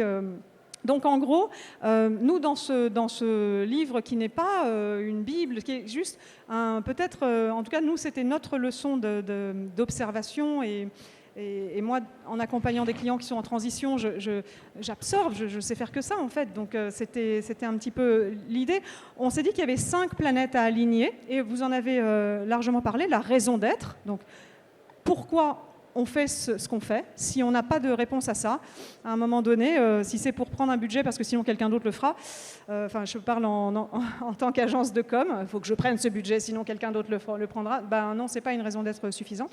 Le strict respect des limites planétaires, toutes les limites planétaires, les modèles d'affaires, on en a parlé, passer du linéaire au circulaire, une économie de la fonctionnalité, sortir du volumique. Le volume pour le volume, au bout d'un moment, c'est extrêmement délétère. C'était intéressant ce que vous disiez sur si on donnait 50 ans de vie à un objet, on ne serait plus dans le volumique, direct. Le management, vous en avez parlé, la verticalité ne fonctionne pas, en tout cas pas dans le vivant, donc inspirons-nous du vivant, ça c'est Isabelle Delannoy dirait ça aussi. Faire confiance aux équipes, les libérer. Souvent, les équipes, c'est un peu ce processus d'intelligence collective. Vous mettez que les ingénieurs autour de la table, on aura des solutions d'ingénieurs. Vous mettez la personne qui est à l'atelier ou qui est derrière le téléphone et qui reçoit les appels des clients, vous aurez une autre réponse, et c'est l'ensemble des réponses qui va être intéressant, et donner de la vraie valeur à l'immatériel. Donc ça, c'était un petit peu et vous articulez tous quelque part ça, donc je suis très heureuse qu'on ait commencé par des exemples concrets. Dans notre livre, on en a, mais on nous a demandé de ne pas en mettre des tonnes, et on a Fairphone, évidemment, et on a Common. Mais je pense fondamentalement qu'il faut être inspiré pour pouvoir aller vers ces modèles. Il faut aussi avoir la preuve, par la démonstration, que ça fonctionne, que ça fait envie, qu'on en est plus satisfait. Vous parliez du sens, je le pense aussi. Alors, on va juste faire un petit saut. Je pense que c'est aussi une attente des jeunes, mais pas que des jeunes. Vous avez parlé il y a beaucoup de gens de mon âge, 40-50, qui font des crises de sens monumentales. Donc c'est pas que pour les jeunes, mais néanmoins c'est quand même les jeunes qui vont subir ce qu'on leur laisse. Donc c'est pour ça que pour moi c'est quand même la partie prenante à vraiment au moins arrêter de la mépriser quand elle prend la parole en entreprise ou à la télé, si vous voyez ce que je veux dire. Mais bon, peut-être pour terminer, parce que je pense qu'on a peut-être sauté quelques questions, mais voilà. Mais est-ce que vous pouvez nous dire à quel moment vous vous êtes dit là j'ai cranté? Là, ça va dans la bonne direction. Là, soit à travers un exemple que vous n'auriez pas donné, soit peut-être, en tout cas, vous avez un peu de recul sur vos histoires. Vous n'êtes pas des startups nées d'hier avec une brillante idée, ce qu'on a appelé, nous, dans notre bouquin, des natives, qui se sont dit, il y a un problème, j'apporte une solution. Vous avez du recul, j'aime bien dire ça, donc avec votre vision un peu haute, est-ce qu'il y a un moment où vous vous êtes dit, là, il y a eu une différence de fait, je l'ai senti, je l'ai vu, et ça vous a apporté quelque chose et vous auriez envie de le partager. Et ce sera la dernière, ou si vous avez envie de répondre à une autre question, vous pouvez. Bon, j'y vais alors, du coup. Ouais. Non c'est difficile de dire on a cranté, parce qu'en fait, en lien avec la question sur le collectif en fait, et les communs, on n'est jamais seul dans l'histoire. Donc, de dire qu'on a fait sa part, c'est déjà une bonne chose. Je vais peut-être prendre un exemple qui n'est pas forcément un exemple sur lequel j'ai complètement la paternité, puisque je suis arrivé au milieu de l'histoire, mais c'est ce qui se passe dans le Haut-Doubs. Je ne sais pas si vous avez suivi un peu l'histoire de la station de ski de Métabier. La station de ski de Métabier, donc c'est une petite station à l'échelle des stations des Alpes, évidemment, mais à l'échelle du Jura, c'est la plus grosse station de ski. Donc le Jura, c'est aussi du ski nordique. C'est pas que du ski de descente, c'est aussi du ski nordique. Alors Métabier, c'est plutôt du ski de piste. Cette station s'est posé la question de il faut qu'on renouvelle nos remontées mécaniques. Ok, c'est combien de budget? Bon, à peu près 20 millions. Ok, 20 millions. Alors 20 millions pour une petite station de ski, ça commence à faire un peu beaucoup. Et la question qui vient après, c'est est-ce qu'on arrivera à le rembourser? Bah là, on ne sait pas. On ne sait pas pourquoi, parce qu'en fait, on a beaucoup d'incertitudes. Déjà, on a une incertitude sur la neige. Est-ce qu'il y en aura encore dans 30 ans, quand on aura fini le remboursement de notre prêt? Alors, dans 30 ans, il n'y a rien de moins sûr. Bon, on va étudier la question. Une autre question à se poser, c'est est-ce que finalement, les consommateurs vont toujours consommer le ski tel qu'on le conçoit aujourd'hui? Alors là, c'est pareil, il faut être particulièrement fort pour deviner si ça va se passer. Et plutôt les tendances, c'est de se dire que ça ne va pas se passer comme ça. A priori, les consommateurs, parce qu'il y a un mouvement autour des enjeux écologiques, parce que les aspirations des uns et des autres vont plutôt vers une liberté, et le ski de piste finalement enferme dans un modèle, c'est-à-dire je suis obligé de monter en haut et je suis obligé de redescendre par l'endroit qu'on m'a donné. Aujourd'hui, il y a une explosion quand même du ski de randonnée. Et donc, du coup, peut-être que nos remontées mécaniques ne seront pas adaptées, nos pistes, ça ne sera pas la peine de faire la même chose, etc. Et ils ont balayé 9 critères de cette nature-là, et ils ont fait une analyse avec le territoire, non dogmatique, en disant, OK, objectivement, c'est quoi les études, c'est quoi les résultats scientifiques qu'on peut tirer des analyses sur la neige, c'est quoi les habitudes des consommateurs, nos écosystèmes forestiers, aujourd'hui où ils en sont, est-ce qu'ils sont menacés ou pas? La problématique de l'eau, est-ce qu'on va avoir de l'eau pour faire de la neige de culture ou est-ce qu'on va en manquer? Sachant qu'on en manque déjà un peu aujourd'hui, ça va être compliqué. La filière agricole, comment elle s'est développée? Elle a explosé depuis 10 ans, mais par contre elle produit énormément d'externalités négatives. Le comté est la première filière dans le monde en fait finalement de fromage, et loin derrière le deuxième fromage qui est un fromage français aussi, et a développé vraiment un business très florissant. Il y a des pratiques qui sont quand même pas formidables. Malgré tout, il y a quand même des agriculteurs et des éleveurs qui commencent à penser le monde autrement. Il y a des gros enjeux aussi par rapport à la restauration des zones humides. Comment vont évoluer nos représentations par rapport à l'environnement? Est-ce qu'on va autoriser toujours de faire du ski sur des fleurs qui sont des espèces menacées? Même s'il y a de la neige dessous, on tasse et ça durcit, donc il n'y a rien qui pousse. Bref, tout un tas de questions, y compris les facteurs économiques. Et puis ils se sont dit, OK, on va acter la fin du ski à Métabier. Donc on sait que d'ici 2030 ou 2035, on ne fera plus de ski à Métabier. Donc c'est une première en Europe, peut-être même dans le monde, où il y a une station de ski qui se dit, à un moment donné, il va falloir qu'on ferme, les gars, mais on ne sait pas quand. Et d'ici là, on va continuer l'activité, donc on va mettre en place tout ce qu'il faut pour que ça perdure. On n'a pas de difficulté économique pour l'instant. Mais par contre, on veut que notre territoire soit prêt pour pouvoir développer une nouvelle histoire. Et donc c'est là où on intervient. Nous, on intervient juste à ce moment de transition. Et l'idée, c'est de passer du prisme de la station de ski à l'ensemble du territoire. Et donc on a accompagné les porteurs de ce projet-là, notamment Olivier Erard pour ceux qui connaissent l'histoire, et son élu qui est Philippe Alpi, pour imaginer finalement comment on sort du périmètre station, parce que rien ne remplacera le ski, l'économie du ski sans neige. C'est impossible. Aujourd'hui, il n'y a aucune solution. Le VTT, tout ça, c'est des gadgets, mais ça ne remplacera pas les recettes du ski aujourd'hui. Donc voilà. Donc que ça soit clair. Et à partir de là, que ce soit dans les stations de Jura ou des Alpes ou des Appalaches aux États-Unis, donc aujourd'hui, il n'y a pas de solution. Donc ça veut dire qu'il faut repenser dans un territoire. Et le territoire, le bassin de vie, donc il se trouve que c'est le Haut-Doubs pour la région du Jura. Donc c'est un bassin de vie qui est cohérent. Il y a 5 intercommunalités. Et finalement, pour répondre à la question, là où on a l'impression de cranter, en tout cas, c'est Olivier Erard qui a, grâce à son travail de terrain, a travaillé avec les acteurs, sans dogme, avec l'ensemble des filières, et surtout à ouvrir des perspectives plus qu'à enfermer, puisqu'on s'est dit, finalement, notamment, il y a un gros travail sur la filière emploi. Sur l'emploi, c'est clair que quelqu'un qui travaille sur une remontée mécanique, il peut se dire ma raison d'être, c'est d'entretenir les remontées mécaniques. Non, ta raison d'être, c'est pas ça.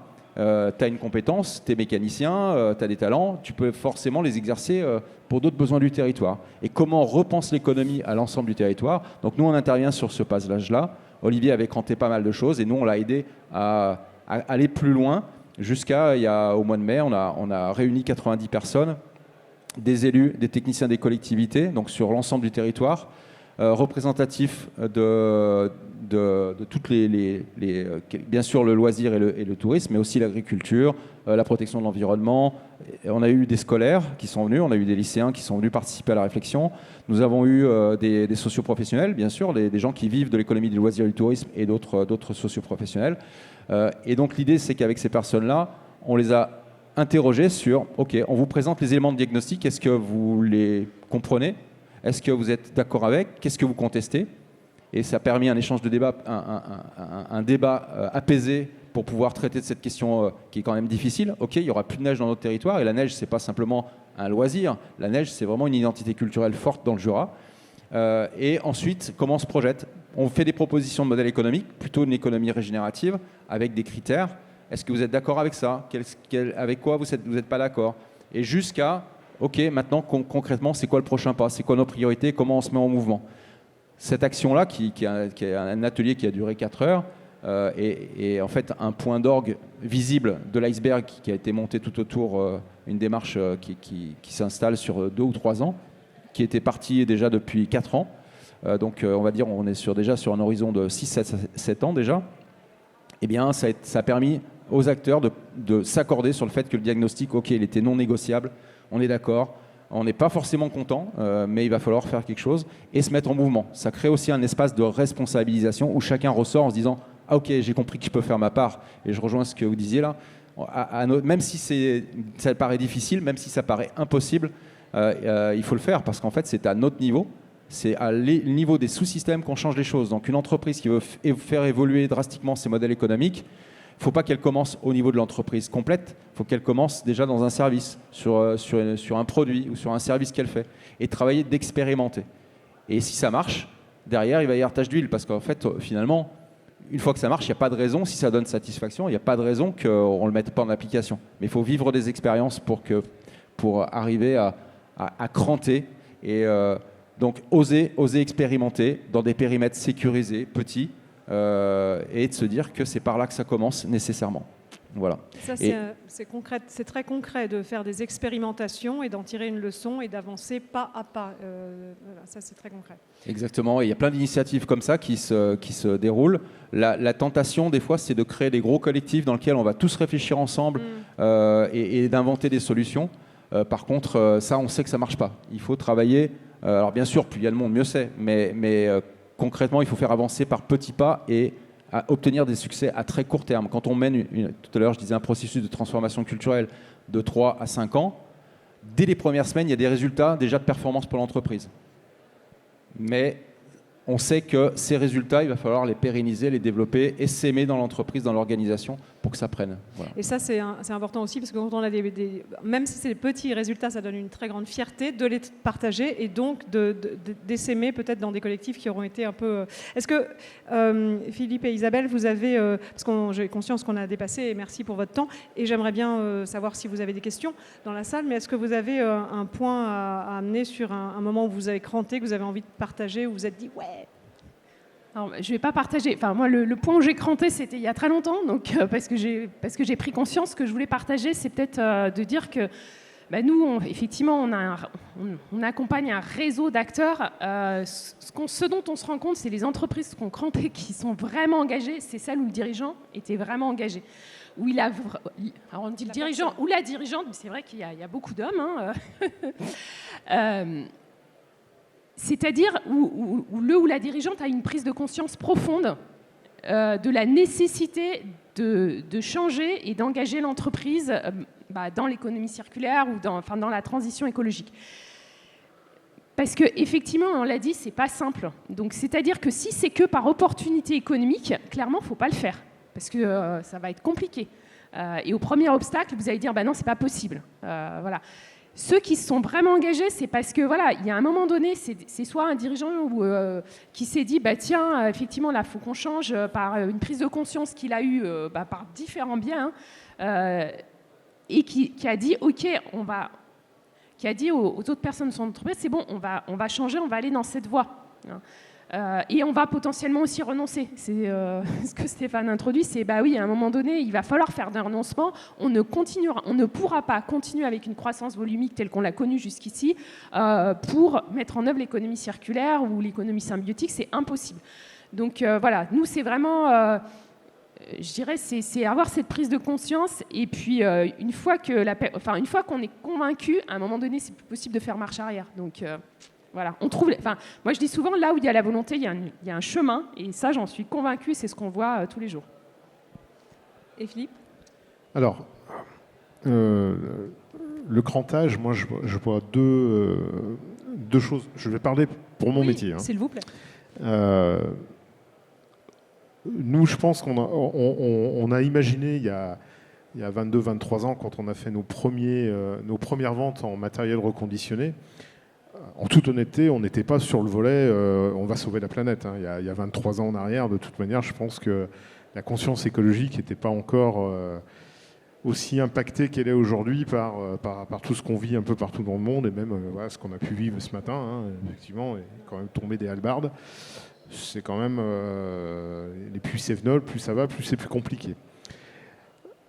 Par contre, on a beaucoup œuvré depuis 10 ans à essayer d'expliquer, convaincre, d'expliquer à nos clients qu'il y avait des solutions, qu'on comprenait que le problème c'était mais comment je peux être sûr que votre solution va fonctionner? Comment je peux être sûr que ok, je garde ma machine encore 20 ans, mais qui me prouve que dans 10 ans ça fonctionnera encore? Je prends un risque. On parlait de risque tout à l'heure.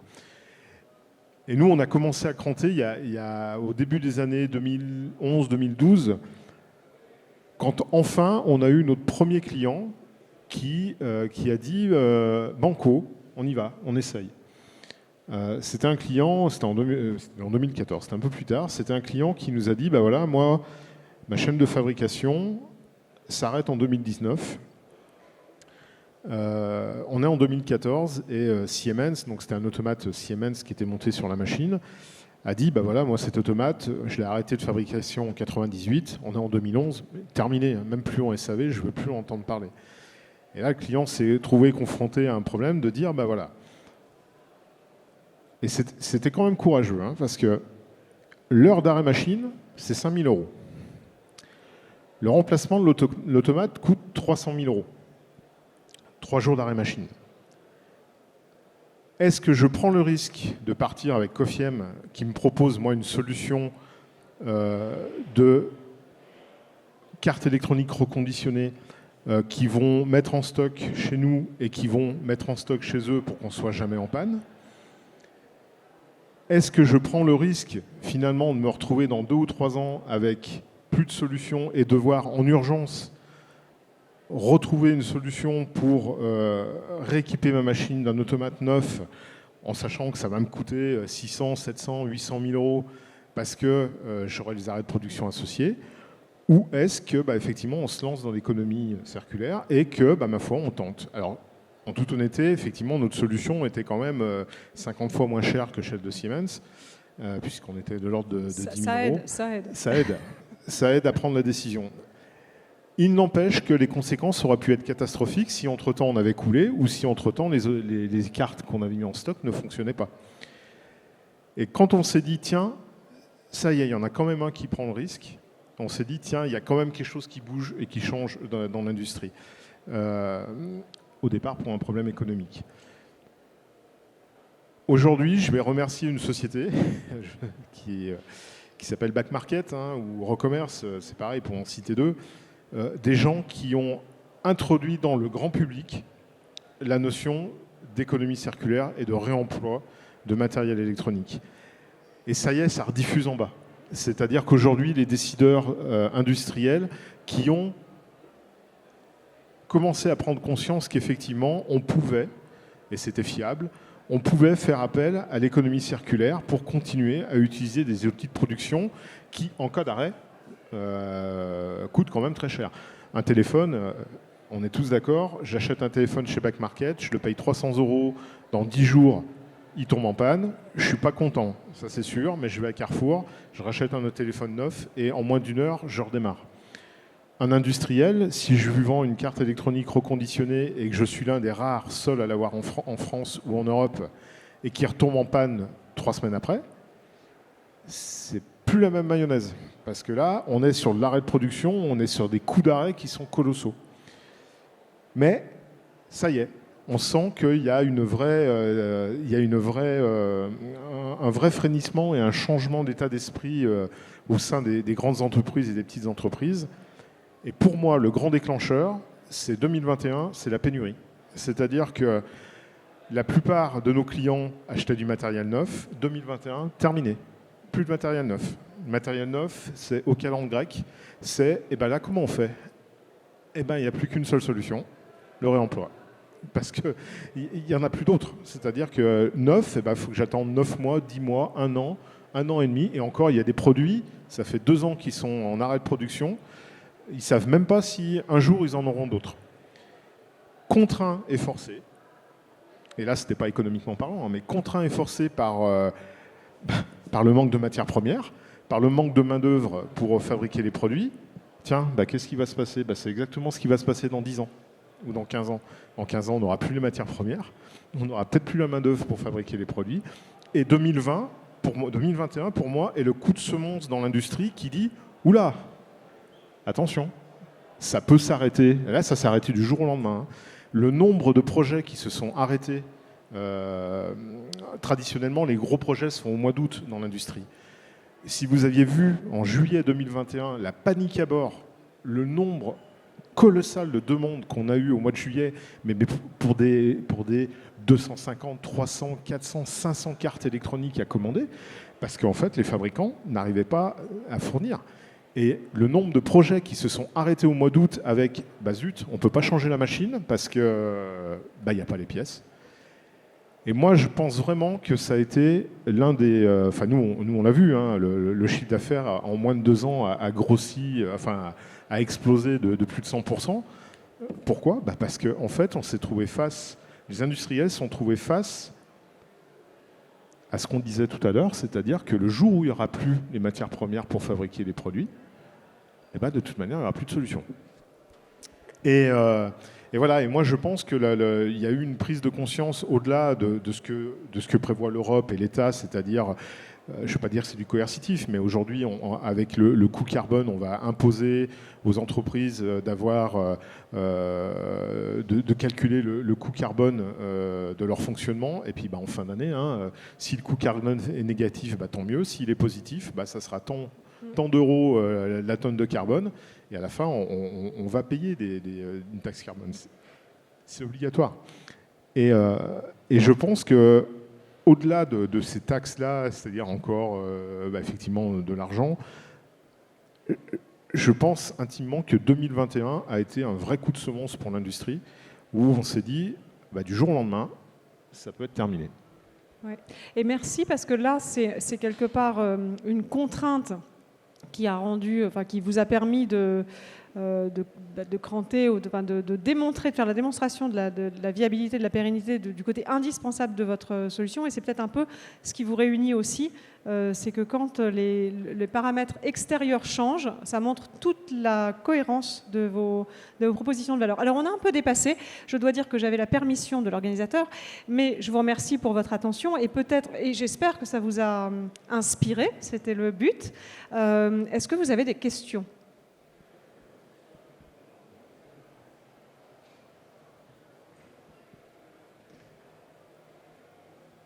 Je vais en faire une petite. Bonjour, merci pour ce moment. Tout d'abord, je vais me présenter. Je suis dans un domaine identifié comme un acteur très polluant sur la planète. Je suis dans la bureautique et l'informatique. On fait partie des pollueurs cachés. Et c'est un domaine qui me touche depuis longtemps parce que depuis 2008, on a mis en place des solutions pour identifier dans les entreprises tout ce qui peut réduire l'impact carbone, réduire la consommation, tous les coûts cachés qu'on peut avoir autour de ce sujet. Et depuis 2008, il y a un certain nombre d'années qui se sont écoulées. Le Covid est passé par là. On a toujours ces outils à disposition qu'on propose des entreprises. Donc, on a des très belles entreprises qui nous font confiance. Mais aujourd'hui, je fais un constat, comme ici aujourd'hui, la salle est vide. Qu'avez-vous à répondre à ça et comment on peut faire pour sensibiliser les gens? Alors moi, je m'en fous, mon avenir, il est plutôt derrière. J'ai beaucoup de jeunes autour de moi et je transmets cette culture de réflexion en se disant comment on peut demain réfléchir sur ce qu'on a traduit comme inconsommable, parce que l'informatique et le bureautique est devenu inconsommable. Mais quand on voit, je dirais, l'impact qu'il y a autour de ces technologies, alors bon, je suis un peu contrariant par rapport à mes collaborateurs qui disent « mais on est en train de taper sur notre métier ». Je fais non, on a une réflexion à avoir autour de ce sujet. Et quelque part, aussi bien les collectivités que les entreprises, on a beau leur proposer des diagnostics gratuits ou des audits gratuits pour qu'ils aient une réflexion, simplement une réflexion sur comment ils travaillent, quelles sont les solutions qu'ils ont prises, les matériels, les technologies, pour qu'ils ne considèrent pas que la bureautique et l'informatique, c'est inconsommable. Et d'ailleurs, en matière d'obsolescence, je pense qu'on est sur le podium. Merci. Merci pour votre question. Qui a envie de répondre à 1, pourquoi il n'y a personne dans la salle, 2, non, je plaisante. Je vais me lancer. Pourquoi personne dans la salle? J'ai du mal à répondre à la question, puisqu'effectivement, on est relativement tous concernés par ces problèmes-là. Je pense qu'on a quand même une différence de vision quant à ces problèmes. Alors, on dit beaucoup que la jeunesse d'aujourd'hui est très concernée. Je pense qu'une part de la jeunesse est concernée, l'autre non plus. Comme une part de notre génération est concernée et l'autre non plus. Je suis assez d'accord avec vous, hein, moi aussi. Ma vie, elle est plus derrière que devant. Donc, ma foi, je ne sais pas trop quelle planète on va laisser. Mais effectivement, je pense que dans le monde de l'industrie ou de l'informatique, il y a beaucoup de choses à faire et à mettre en place. Il y a une course à la capacité technologique qui aujourd'hui, on en parlait tout à l'heure, pour moi l'informatique, on est arrivé entre 30 ans et aujourd'hui, on a eu une évolution qui était énorme en termes de capacité. Aujourd'hui, on est quand même sur un plafond de verre. Et je suis assez d'accord avec vous. Les machines d'aujourd'hui, je disais tout à l'heure, moi, vu mes compétences en Excel, j'aurais un Windows 98 avec une machine qui a 20 ans, ça ne changerait rien. Moi, mon PC qui est sur mon bureau à l'usine tous les jours, il a 8 ans. Et bon, la lime a lâché, on a réparé la lime. Tant que le reste n'a pas lâché, je ne changerai pas. Mais ça reste quand même dans une idée de... on a toujours envie, je pense, d'avoir le meilleur du meilleur sur nous, que ce soit le téléphone ou ainsi de suite. C'est vraiment dans un état d'esprit. Moi, ça fait 30 ans que je fais ce métier-là. Oui, je suis dedans tous les jours. Oui, je vois bien les problèmes qu'il va y avoir. Et oui, je me contente de ce que j'ai. Je fais pareil avec mes vêtements, je ne suis pas dans une consommation acharnée. Après, j'aurais espéré que tout le monde soit un peu comme moi, mais ce n'est pas toujours le cas. Voilà. Ouais, c'est des sujets de société aussi et de valeurs. Et il faut rappeler qu'on est en Occident et qu'il y a des endroits dans le monde où on chérit et on passe et on considère différemment ce que nous on appelle la consommation. Donc en fait c'est aussi notre modèle à nous. Mais oui, moi je voulais juste rassurer monsieur qu'on peut faire des événements autour de l'économie circulaire, du développement durable qui font le plein et des salons qui font le plein. Enfin voilà, il y a plein de gens qui sont concernés de tous âges, de tout type d'entreprise. Voilà, après, je reviens aussi sur le sens et sur le récit aussi. Les récits, c'est changer ses récits, c'est se dire que finalement, à un moment donné, on s'en sortira parce que on va se dire que pour une entreprise, faire de l'économie durable, ce sera beaucoup plus à la fois et rentable et satisfaisant voilà, et pour ses clients, ses collaborateurs, enfin voilà, ce sera mieux de toute façon que de faire de l'économie classique. Donc c'est faire en sorte que ce soit fun entre guillemets, que ce soit à la mode, que ce soit tendance, c'est changer désirable, c'est changer le récit. Donc voilà, mais il y a des gens concernés, je vous rassure. Ouais, je voudrais juste te dire aussi qu'en fait, si vous êtes là et si on n'est pas nombreux, c'est juste normal. Hélas, mais c'est parce que on est sur un cycle de rupture, et du coup, ça passe par des pionniers, ça passe par des gens qui acceptent de prendre 1 heure, 2 heures, 3 heures de leur temps pour venir à un salon professionnel, alors qu'ils ont par-dessus la tête du travail, des soucis financiers, des problématiques de ressources humaines, etc., etc. Donc, c'est déjà un effort considérable pour mobiliser ce temps-là. Et puis après, pour donner envie aux autres, c'est la courbe. Alors je me souviens jamais de la référence, mais il y a les pionniers devant, et puis à la fin il y aura les suiveurs. Eh bien, les pionniers, il faut qu'ils montrent la voie, et pour que les suiveurs aient envie de suivre, il faut qu'on réalise des choses. Donc il faut réussir, et effectivement, il faut rendre désirable. Et une fois qu'on aura compris que finalement, il est plus intéressant d'avoir un monde qui consomme moins de ressources et pas de pétrole, ou très peu, à ce compte-là, si ça c'est désirable, il n'y a aucune raison pour que les autres ne suivent pas, mais on est obligé de passer devant, c'est comme ça. En tout cas, merci.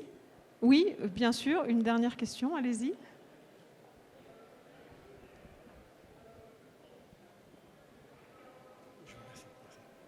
Bonjour, Marc Porcheron. J'ai une remarque et une question au sujet d'un dernier terme qui vient d'être prononcé, le récit. Et je vous remercie pour le dessin des 4 oiseaux, y compris votre mari qui a porté le dindon. Donc c'est le récit acté, rédigé par le dindon. Et se garder les pieds sur terre, c'est la remarque. Vous avez fait référence à garder les pieds sur terre par rapport au côté financier. Il faut financièrement garder les pieds sur terre. Paradoxalement, pas paradoxalement, ça me rappelle une actualité entre messieurs Pouyanné et Jouzel qui a balayé, on va dire, la science d'un revers en disant « moi, je suis dans la vraie vie », avec une métaphore, mais qui est fallacieuse, c'est-à-dire qui se base sur la finance, et la finance est la seule conception de l'homme qui n'est pas rattachée à la terre, enfin garder les pieds sur terre. Donc le dindon, aujourd'hui, c'est une sorte de dindon de la farce qui se prévaut d'une conception qui n'est pas reliée. Et le récit, la comptabilité, au travers du grand livre, au travers des journaux qui écrit le récit de ce que gagne et ce que perd l'entreprise, le résultat n'est pas connecté à la comptabilité et se connecte au travers de nouveaux modèles comptables. Je ne parle pas des reportings, je parle des modèles comptables. Et comme vous avez tous les 3 abordé la question, maintenant je passe à la question, donc est-ce que du côté du dindon, pour pas que ce soit le dindon de la farce, est-ce qu'il y a un dindon pugnace qui traite de garder les pieds sur terre par rapport aux enjeux économiques, aux modes de calcul de l'entreprise, à des réflexions dans les collectifs? Quelles sont vos préoccupations, vos découvertes, vos travaux en lien avec la narration d'un récit, justement, qui intègre dans la comptabilité, dans le mode de calcul de celui qui est le plus performant en tenant en compte le garder sur Terre, ça a l'impact sur la planète et la biosphère. Est-ce que vous avez des préoccupations, des travaux, des avancées à ce sujet pour que le dindon ne devienne plus l'exutoire facile pour dire moi je suis dans la vraie vie parce que je fais de la finance, alors que c'est l'invention la plus colossale qu'on a jamais faite, la finance, la comptabilité, mais la plus désastreuse actuellement pour la planète. Je vous remercie. Alors, je vais me permettre de répondre parce qu'effectivement, j'ai voulu aller vite sur le dindon, mais le dindon, c'est les pieds sur terre sur tout, donc c'est aussi les limites planétaires. Et ça, c'est vraiment les pieds sur terre, parce que la finance est une convention humaine, et vous avez raison, et on pourrait vivre et respirer sans la finance. En revanche, sans eau, on ne pourrait pas, etc. etc. Donc, les pieds sur terre, c'est évidemment de considérer, de compter l'immatériel dont j'ai parlé dans les planètes à aligner. Et il y a toutes les directives européennes qui sont, et l'énorme bataille financière ISSB et FRAG, est justement là pour voir comment on intègre la double matérialité dans la comptabilité, pour voir comment l'entreprise impacte le vivant, mais comment le vivant, ou le climat impacte l'entreprise, mais aussi comment l'entreprise impacte et donc doit moins impacter, voire plus du tout, voire régénérer, parce que c'est ça quand même l'objectif, puisqu'on a explosé les limites planétaires et il va falloir redescendre sous ce plafond. Donc oui, les pieds sur terre, et j'ai peut-être pas été très précise parce que je voulais aller vite, mais c'est ce qui nous permet de survivre. Donc la comptabilité triple capital est en test dans pas mal d'entreprises. Le Collège des directeurs du développement durable a fait un comparatif de 5 modèles. C'est sur leur site et vous pouvez le trouver parce que c'est intéressant. Ils ont étudié de manière agnostique 5 modèles pour voir quels étaient les périmètres considérés, comment c'était mis en œuvre, quelles étaient les entreprises qui font des tests et quels sont leurs résultats. Et voilà, et ils vont continuer à rendre compte sur ce front-là parce que c'est extrêmement important. La façon dont l'entreprise rentre dans son bilan comptable des données qu'on ne lui avait jamais demandé préalablement, évidemment, va faire changer aussi le regard des financeurs. Et ça, c'est sûrement un des plus gros freins aujourd'hui, en tout cas pour les grands groupes. Est-ce que quelqu'un a quelque chose à rajouter ?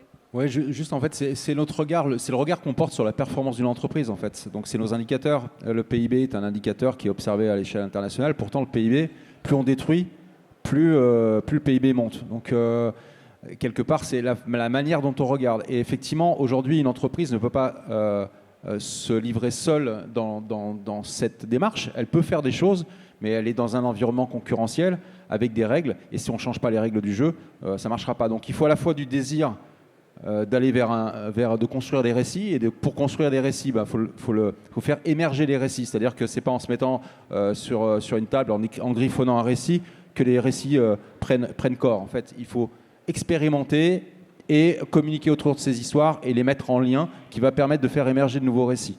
Donc il y a plein de récits qui émergent dans la société, et justement la difficulté, c'est de trouver un fil conducteur commun, parce qu'effectivement, il y en a qui prônent tel type d'économie, tel type de... etc. etc.